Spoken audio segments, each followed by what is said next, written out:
A solid aluminum sphere and a solid copper sphere of twice the radius are heated to same temperature. तो देखो एक ये aluminium है, एक copper है, ठीक है, and are heated to same temperature, मतलब इसका भी टेम्परेचर टी है, इसका भी टेम्परेचर टी है, ठीक है। और क्वेश्चन कह रहा है कि इसका रेडियस अगर आर है तो इसका रेडियस होगा 2r। Assume that the emissivity of the both the bodies is same, मतलब इसकी एमिसिविटी ई है और इसकी एमिसिविटी भी ई होगी। आपसे पूछा find the ratio of rate of heat loss from the sphere, ठीक है।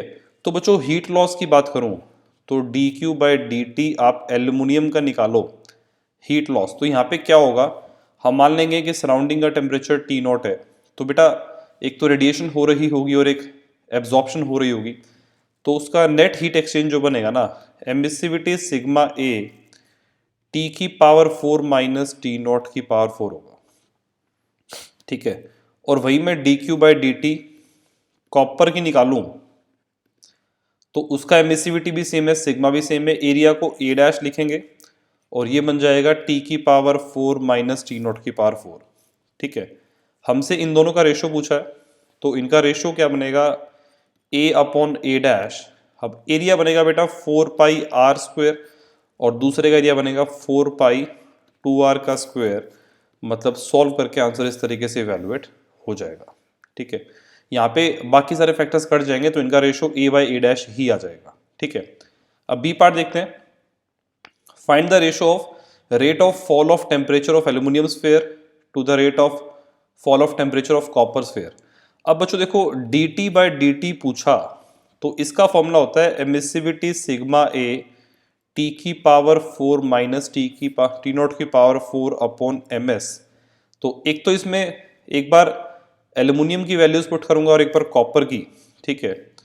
तो मान लो ये एल्यूमिनियम के लिए है और कॉपर के लिए निकालेंगे emissivity sigma A dash T की पावर 4 माइनस टी नॉट की power 4 upon M dash S dash, ठीक है। अब इन दोनों का जब रेशो लेंगे बेटा तो आप देख सकते हो 1 2 और 3, ये 3 फैक्टर कट जाएंगे, बचेगा क्या, रेशो जो बनेगा बेटा वो A upon M S A dash M dash S dash बनेगा, ठीक है। अब एरिया को क्या पुट करेंगे, एरिया ये एल्यूमिनियम का है 4 पाई आर स्क्वायर, ये मास ऑफ कॉपर है, ठीक है। अब मास ऑफ कॉपर में पुट किया जाएगा डेंसिटी ऑफ कॉपर इनटू में 4/3 पाई 2r का क्यूब, ठीक है। और साथ में आएगा S dash, S of copper, ठीक है। एक तो ये आ गया। अब डिनोमिनेटर में देखेंगे M of this aluminium, it is density of aluminium into 4/3 pi R cube into specific heat of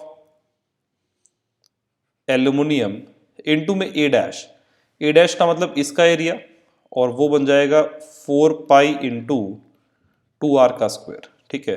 तो इसको सिंप्लीफाई करके बेटा आंसर 2.9 आ जाएगा, ठीक है। ये कैसे आएगा मैं बता देता हूँ, 4 पाई से 4 पाई कैंसिल एंड 4/3 पाई से 4/3 पाई कैंसिल, ठीक है। अब ये इस r क्यूब से जब इसको कैंसिल करूंगा तो ये 8 बचेगा और इस r स्क्वायर से जब इसको कैंसिल करूंगा तो ये 4 बचेगा।